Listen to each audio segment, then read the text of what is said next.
भिक्षाम देहि, भिक्षाम देहि। शारदा देवी, ये पंडित रामाकृष्ण क्यों नहीं आया? बाबा पात्र आगे कीजिए।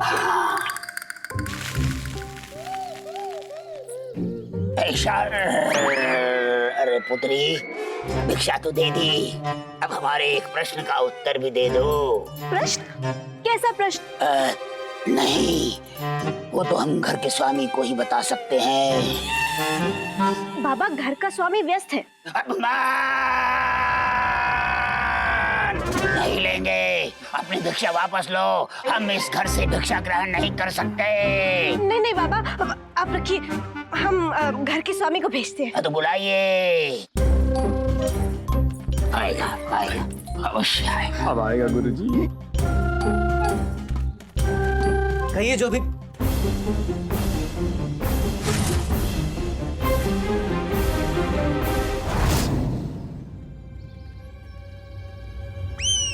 आप लोगों का चेहरा परिचित सा क्यों प्रतीत हो रहा है? परिचित?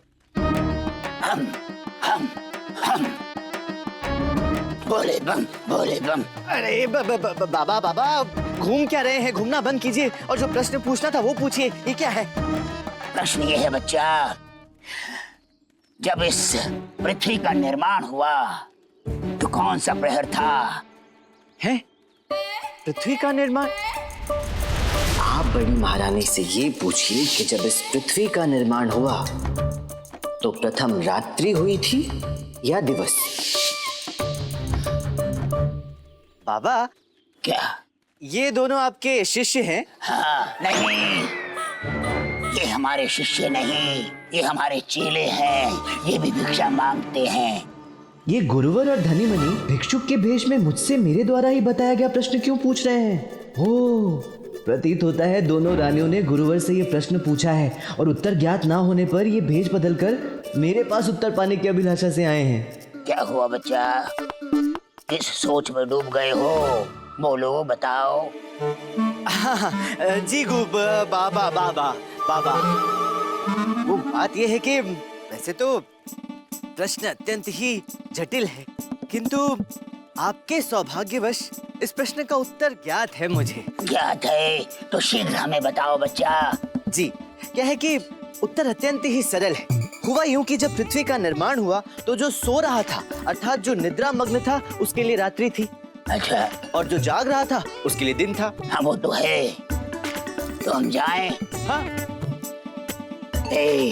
चलो चलो चलो। हम बोले बम।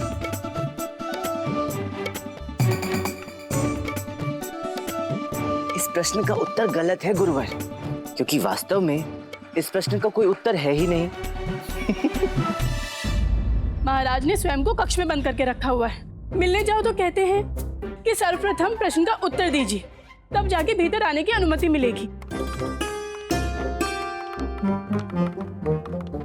प्रणाम महारानी चिन्ना देवी जी। प्रणाम गुरुवर। प्रणाम महारानी तिरुमलम्बा जी। प्रणाम गुरुवर। क्या आपको उस प्रश्न का उत्तर ज्ञात हुआ? महारानी चिन्ना देवी जी, इसका उत्तर तो हमें पूर्व में ही ज्ञात था। वो क्या है कि हम इस उत्तर की पुष्टि कर रहे थे, तो पुष्टि करते करते थोड़ा विलंब हो गया। तो गुरुवर शीघ्र बताइए ना कि उत्तर क्या है? महारानी तिरुमलम्बा जी, इस प्रश्न का उत्तर तो बड़ा ही सरल है। अब देखिए, निद्रा में मग्न जो व्यक्ति होता है उसके लिए दिन भी रात्रि के समान होता है, और जागे हुए व्यक्ति के लिए रात्रि भी दिन के समान होती है। ठीक उसी प्रकार जब धरती का निर्माण हुआ तो उस प्रहर में जो व्यक्ति जागा हुआ था उसके लिए दिन था, और जो निद्रा में मग्न था उसके लिए रात्रि थी। वाह गुरुवर वाह! ये उत्तर गलत है। किंतु पंडित रामाकृष्ण ने तो यही उत्तर दिया था। हाँ।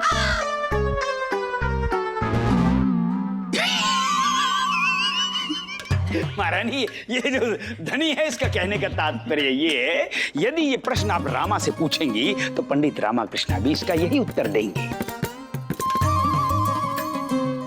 परंतु महारानी चिन्ना देवी जी, ये उत्तर गलत क्यों है? गुरुवर, ये प्रश्न किसी व्यक्ति विशेष के संदर्भ में नहीं है। ये प्रश्न पृथ्वी के संबंध में है। जब पृथ्वी का निर्माण हो रहा था तो उस समय पहर कौन सा था? दिवस था या रात्रि? ओ अच्छा अच्छा अच्छा अच्छा, तो ये प्रश्न था। गुरुवर, अगर अब आप इस प्रश्न को समझ गए हैं तो शीघ्र इसका उत्तर दीजिए ना, पहले ही बहुत विलंब हो चुका है। हाँ, इसका उत्तर हमें ज्ञात है महारानी तिरुमलम्बा जी, परंतु अभी हम इसका उत्तर आपको नहीं दे सकते। परंतु क्यों गुरुवर? क्योंकि अभी हमें पुनः इसके उत्तर की पुष्टि करनी होगी, क्योंकि हम पुनः आपको गलत उत्तर नहीं दे सकते। तो इसके लिए पुनः हमें निवास पर जाकर गहरे ध्यान में बैठना होगा। पुनः? जी पुनः। तो हमें आज्ञा दीजिए। रुकिए गुरुवर। जी महारानी तिरुमलम्बा जी, क्या हम आपकी कोई और सेवा कर सकते हैं? गुरुवर, सेवा आप नहीं, अब हम करेंगे। हमने महाराज के लिए करेले का स्वादिष्ट पुलाव बनाया है, परंतु महाराज उत्तर मिलने से पूर्व इसका सेवन करेंगे नहीं, तो आप ही कर लीजिए। नहीं, आपको इस करेले के पुलाव का सेवन करना ही पड़ेगा। अब आएगा आनंद धनी। आनंद नहीं, अति आनंद। गुरुवर, लीजिए, खाइए स्वादिष्ट करेले का पुलाव।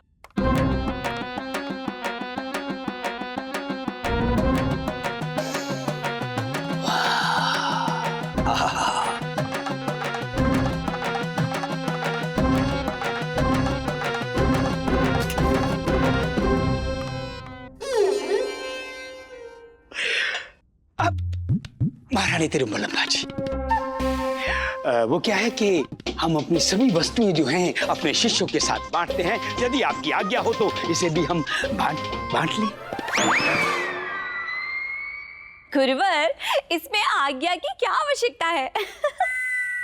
धनीमणि, मेरे बच्चों, लो मेरे बच्चों, खाओ, जी खोल कर खाओ, खूब खाओ, सब खाओ, सब खा जाओ, सब खा जाओ। खाओ खाओ।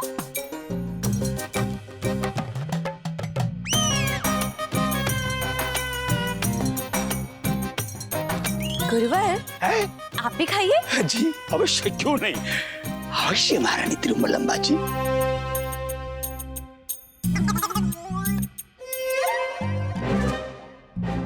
हमारे द्वारा स्वादिष्ट एवं विशेष व्यंजनों को खाने के पश्चात व्यक्ति प्रायः ऐसी ही प्रतिक्रिया देते हैं।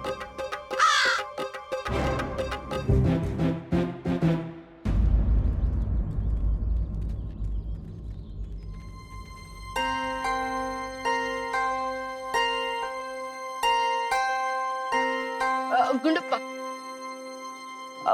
तुंडप्पा, तुम यहाँ कहाँ जा रहे हो? तुम्हें गुरुवर ने बुलाया है, आओ हमारे साथ।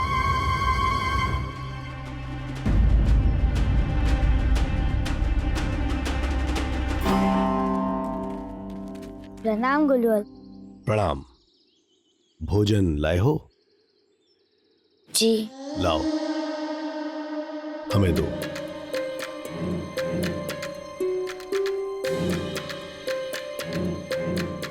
और वो भोजन जो तुमने छुपाया है।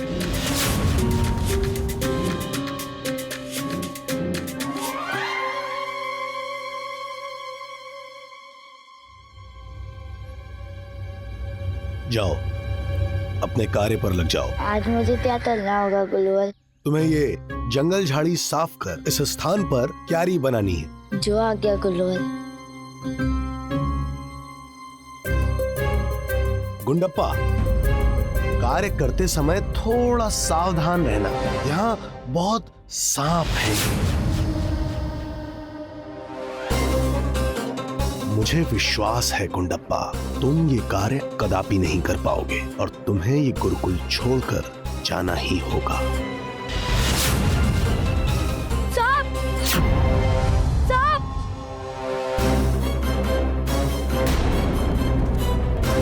गुंडप्पा, तुमने परीक्षा में मगरमच्छों का सामना किया था और आज एक छोटे से सांप से भयभीत हो गए। गुंडप्पा, कार्य समाप्त करने के पश्चात ही तुम्हें कक्षा में आने की अनुमति है।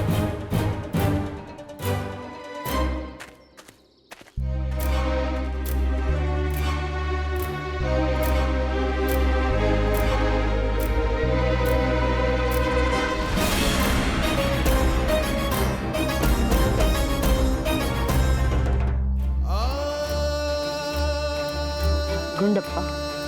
माफ करना टुंडप्पा।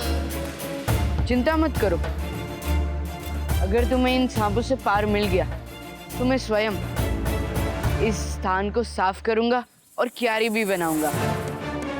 मैं वचन देता हूँ।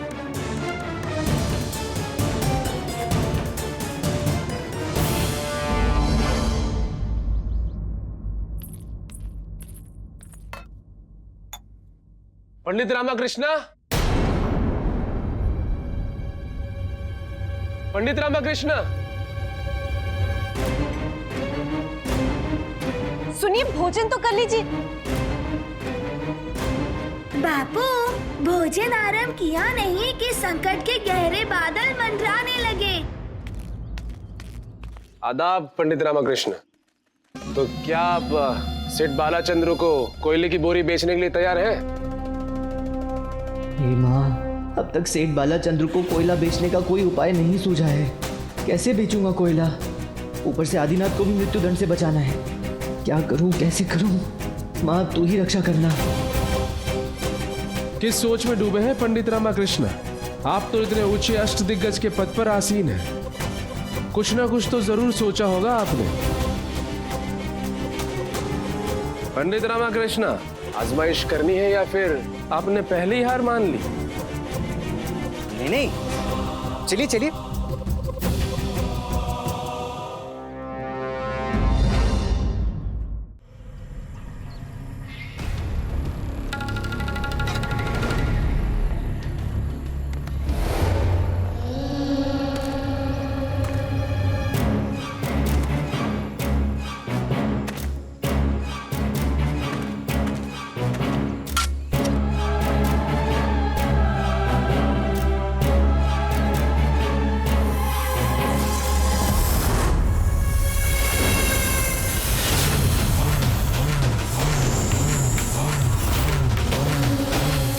देवता, कृपया स्थान को लिख कर दो। मेरी शिक्षा का सवाल है।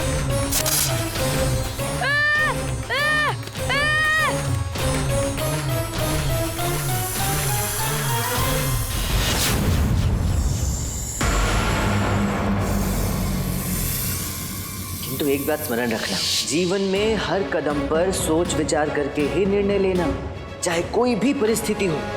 इस तरह तू कभी भी पराजित नहीं होगा। जब तक कोई कार्य पूर्ण नहीं हो जाता, असंभव ही प्रतीत होता है। और हाँ, परिस्थिति सदा एक जैसी नहीं रहेंगी गुंडप्पे। तुझे प्रतिकूल परिस्थिति का भी निडरता से सामना करना होगा। अब हमें गुंडप्पा से छुटकारा अवश्य मिल जाएगा।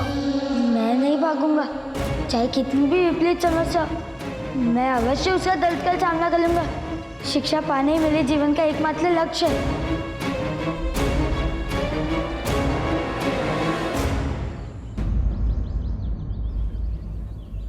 प्रणाम पंडित जी।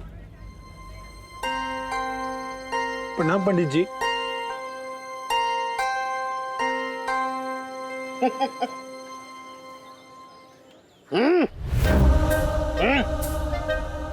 क्षमा करे स्वामी। दूध कहाँ लेके जा रहा है? फेंकने स्वामी। दूध में मक्खी गिर गई तो तू क्या दूध फेंक देगा? तुझे ज्ञात नहीं दूध कितना महंगा हो गया? कुछ ही दिनों में सुवर्णकारों की दुकानों पर सुवर्ण के मोल बिकेगा दूध।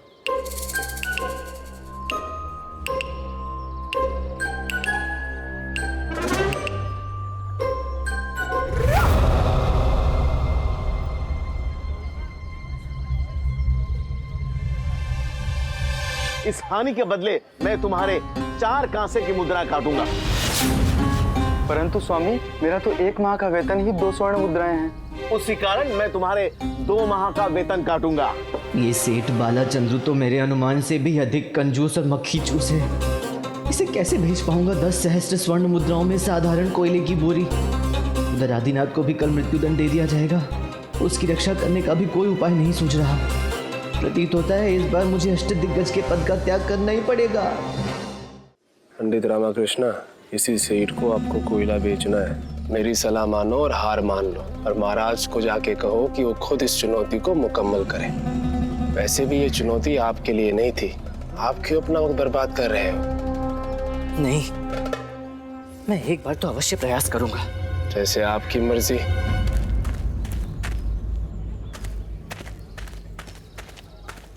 प्रणाम सेठ बालाचंद्र जी। क्या है? मैंने कहा प्रणाम सेठ जी। क्या कर रहे हो? क्या ये हुई ना बात। ओ, तो आप है पंडित जी? हाँ।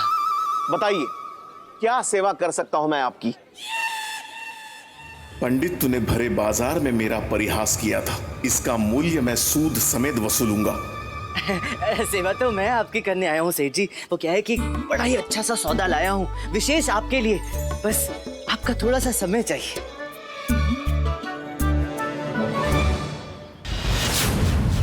पंडित जी, मेरा समय अत्यंत कीमती है।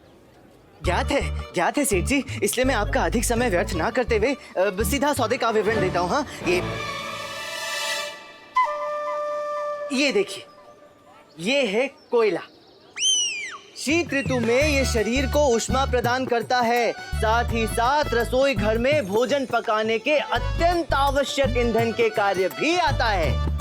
चमचमाते दांतों के लिए वैद्य सदैव कोयले से दांतों को घिसने की सलाह देते हैं, और साथ ही साथ छोटे छोटे बच्चे इससे अपने घरों की दीवारों पर चित्र भी बना लेते हैं।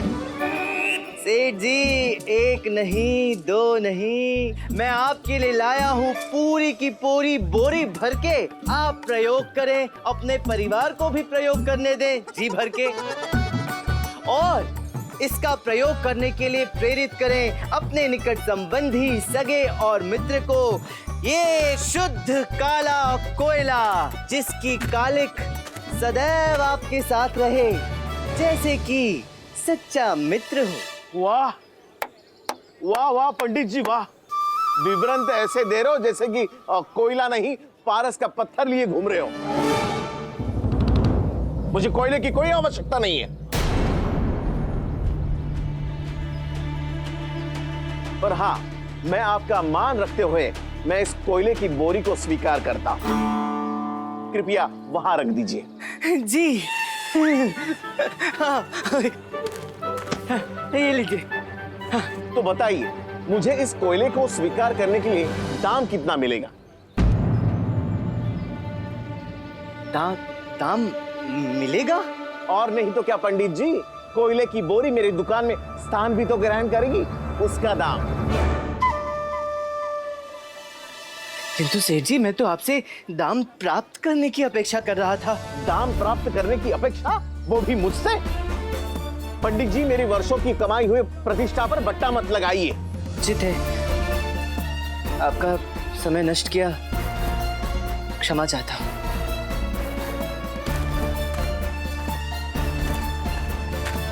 रुकिए पंडित जी, क्षमा मांगकर आप बच नहीं पाएंगे। वैसे तो 20 कांस्य की मुद्रा बनती है, आप तो अपने हैं, 19 ही दे दीजिए। 20 कांस्य की मुद्राएं? किंतु किस कारण से? समय कीमती है, कृपया उसका मूल्य करें। आपके अनुग्रह पर आपको अपना कीमती समय दिया, उसका मूल्य हुआ 19 मुद्राएं। भुगतान कीजिए और चलते बनिए। जितना अधिक समय आप लेंगे, मुद्राओं की संख्या भी उतनी ही बढ़ती जाएगी।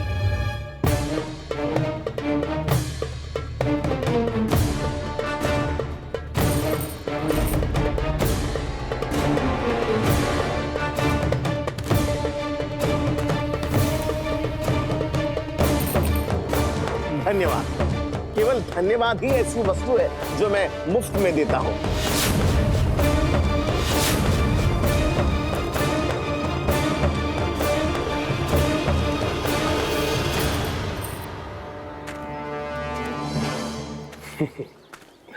आपको महाराज ने अष्ट दिग्गज पद से नवाजा है। मैं तो पहले ही कह रहा था कि हार मान लो पंडित रामाकृष्णा। कम से कम आपकी 19 कांसे की मुद्राएं तो बच जाती।